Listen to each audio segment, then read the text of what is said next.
फिर गिर गया। और न जाने कितनी बार गिरना होगा। हे नटवरलाल, हे नटवरलाल, लेकिन अब तुम्हारी किसी चालाकी में नहीं फंसूंगा मैं, नहीं फंसूंगा। कहां तक भागोगे? अरे अरे यहाँ आओ, अरे पकड़िए। कहाँ गए? कहाँ गए? बिलवा, यहाँ हूँ। अरे रुको, अभी आया मैं। अरे फिर भागे। अरे पकड़ लिया। कहाँ गया? बिलवा देखो, मैं यहाँ हूँ। अरे कब तक भगाओगे मुझे? अरे आ जाओ मेरे पास। अरे आ जाओ। अरे ये पकड़ लिया मैंने तुम। बिलवा, बिलवा तनिक देखो तो सही, मैं यहाँ हूँ। देख लिया। ये पकड़ लिया मैंने तुम्हें। ये पकड़ लिया। अरे फिर कहाँ गए? पता नहीं कितना भगाओगे मुझे। नटवरलाल, कहाँ तक भगाओगे?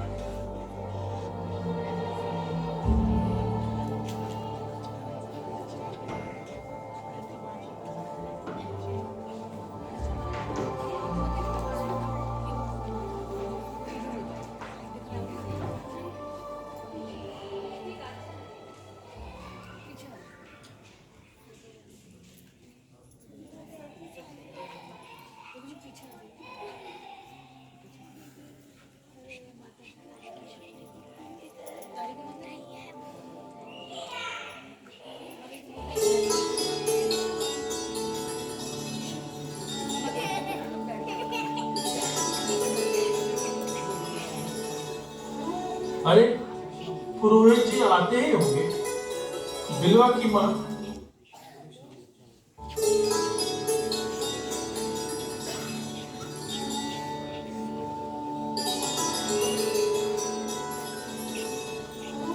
अरे पुरोहित जी आते ही होंगे। बिलवा की माँ, जब से तुम अस्वस्थ रहने लगी हो तब से कुछ न कुछ तो रह ही जाता है। हे प्रभु, हमारे अपराध को क्षमा करें। लेकिन मेरा स्वास्थ्य ठीक होता तो इतनी समस्या नहीं होती। किंतु मैं क्या करूं? मैं आपकी सेवा करने की बदले आपसे सेवा ले रही हूँ। अरे बिलवा की माँ, तुम छोड़ो ये सब बातें। आज भगवान का पूजन है, पूजन पर ध्यान दो। श्रीमन नारायण रामदास जी। श्रीमन नारायण। रोहित जी, आप आते हैं तो इस रामदास की कुटिया में प्रभु का नाम ऐसे गूंजने लगता है जैसे मनो स्वयं कुआं प्यासे के पास जाकर उसका जल पीने को पुकार रहा हो। नहीं तो मेरे पास केवल अत्याधिक धन, पत्नी और पुत्र के है ही क्या। कभी कभी तो मुझे लगता है कि मेरा जो इतना धन है वो मेरे पुत्र बिलवा का शत्रु न बन जाए, इसलिए मैं अपने धन को और पुत्र को धार्मिक कार्यों में लगाता हूँ, जिससे बिलवा की बुद्धि धार्मिक कृतियों में लगी रहे। आप ठीक कह रहे हैं। एक भाव आ जाती तो हमारी गृहस्थी का सहारा हो जाता। मेरा स्वास्थ्य अब ठीक नहीं है। भाव आएगी तो पिता पुत्र का कम से कम अच्छा भोजन नहीं से तो मिल जाए। क्यों व्यंग कर रहे हैं आप लोग? आप तो स्वयं इतने निस्वार्थ भाव से भोजन में लगे हुए। हम तो केवल आपका सत्संग हो जाए बस यही बोध रखकर आपके पास आते हैं। श्रीमन नारायण नारायण। प्रणाम पुरोहित जी। पिताजी, मैंने पूजन की सब व्यवस्था कर दी है। पुत्र वीरमंगल, तुम शास्त्रों का अध्ययन नियमित रूप से करते हो ना? क्योंकि शास्त्रों के पठन पाठन द्वारा ही तुम्हारी बुद्धि शुद्ध होगी तथा भक्ति भाव श्रद्धा को बनाए रखने के लिए शुद्ध बुद्धि आवश्यक है। जी पुरोहित जी, मैं नियमित रूप से शास्त्रों का अध्ययन कर रहा हूँ। अब मेरी रुचि भी धर्मशास्त्रों की ओर तथा भगवान की भक्ति की ओर लग रही है। रामदास जी, आपका पुत्र तो शांत शिष्ट और श्रद्धावान है, फिर भी आप चिंता में ही डूबे रहते हैं। इतनी चिंता क्यों करते हैं रामदास जी? धर्मदेव, मेरा तथा बिल्वा मंगल की मां का स्वास्थ्य कुछ ठीक नहीं रहता, इसलिए बिल्वा मंगल की चिंता अधिक होती है। हमें कुछ हो गया तो न जाने वो स्वयं को सुरक्षित रख पाएगा या नहीं। किसी कुसंगति में पड़ गया तो वो अपना धर्म भूल न जाए। बस यही चिंता खाए जा रही है, यही चिंता खाए जा रही है। नारायण नारायण। अरे बंसी वाला सब ठीक करेगा। चलिए पूजन कर लेते हैं।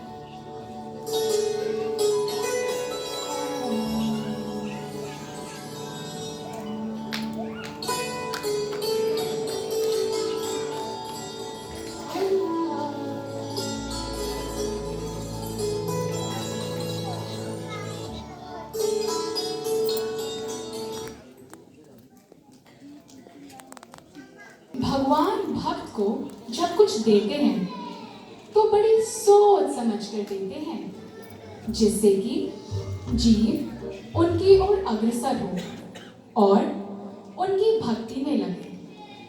किंतु यह कौन जिसका सब कुछ किसी ने हर लिया और वह ऐसी अवस्था में भी प्रसन्न है? आइए जानते हैं कि ऐसा क्या हुआ कि बिल्वा मंगल इस अवस्था में है।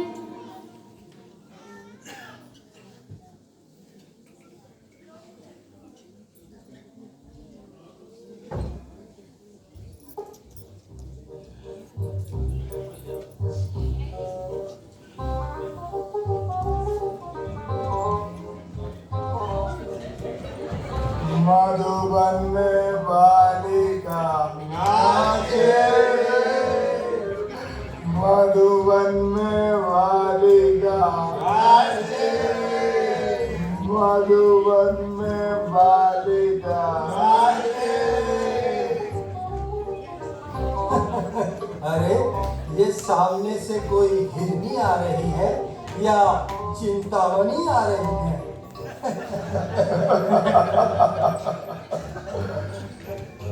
अरे अब तो सब चिंतामणि ही दिखाई देती है।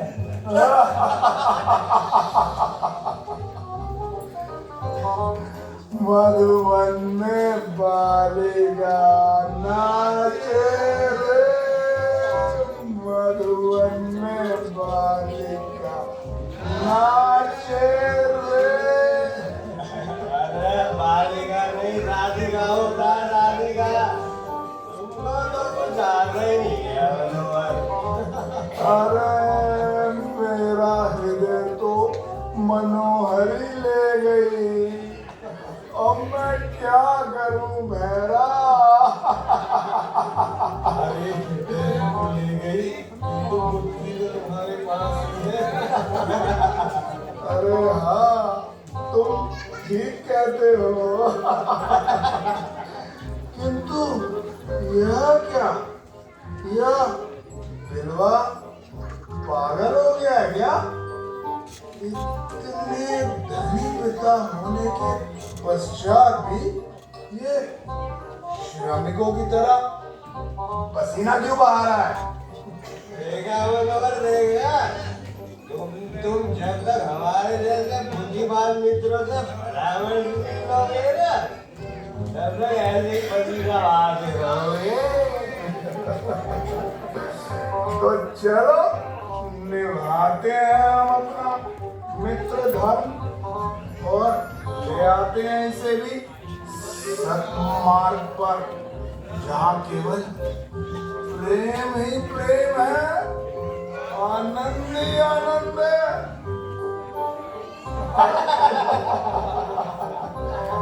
अरे ओ बिलवा, क्या तू बावला हो गया है क्या, जो मेरा मित्र होकर इतना श्रम कर रहा है?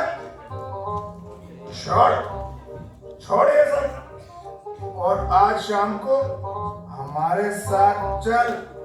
हम तुझे आनंद का वो सागर दिखाएंगे जिसमें स्नान के पश्चात पसीना नहीं आता, केवल आनंद आता है और आता ही जाता है, आता ही जाता है।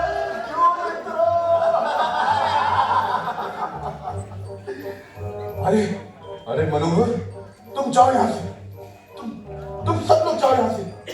यदि मेरे पिताजी ने तुम्हें यहाँ देख लिया तो वो मुझ पर बहुत क्रोधित होंगे। जाओ सबके सब।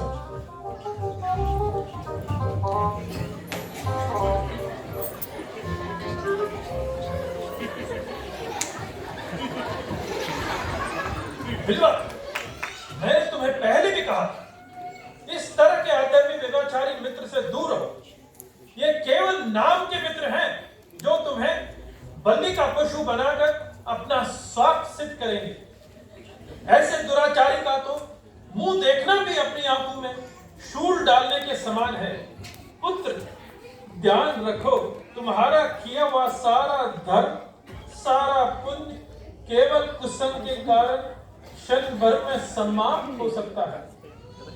जिस तरह से सत्संग व्यक्ति के मोक्ष का मार्ग बनता है, उसी प्रकार से कुसंग क्षण भर में अधोगति कर सकता है।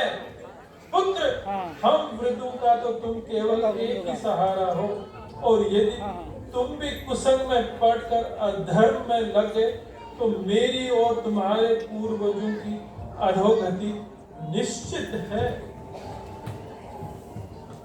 अरे ऐसा अपमान, इनसे तो अच्छी वो नर्तकी है जो हमें इतना सम्मान देती है। हाँ, कुछ धन अवश्य लेती है, किंतु सम्मान में कोई कमी नहीं। चलो मित्रों, चलो, यहाँ रुकना ठीक नहीं। जहाँ मान नहीं वहाँ मनोहर नहीं। चलो चलो। मधुबन में बालिका नाचे रे, मधुबन में बालिका नाचे रे, मधुबन में बालिका नाचे रे।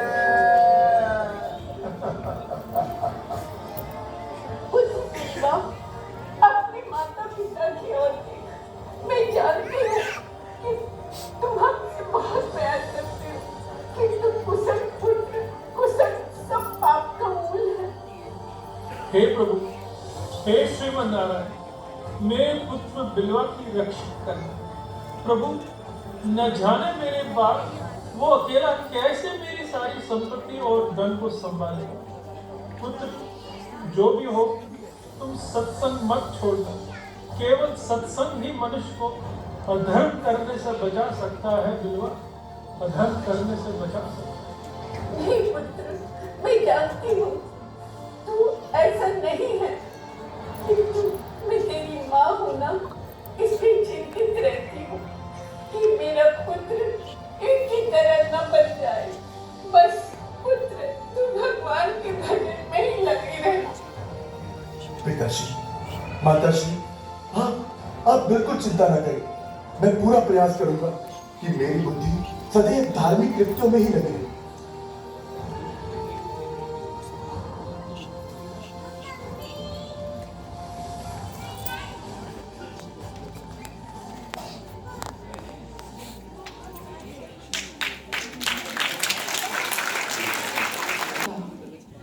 बिल्व मंगल के माता पिता धराधाम छोड़कर परलोक पधार गए और बिल्व मंगल अब अकेला रह गया। साथी था और ना कोई संगी। अत्यधिक धन होने के कारण उसके साथ के मित्र कुमार पर चलने लगे थे, और जब बिल्वमंगल अकेला रह गया, फिर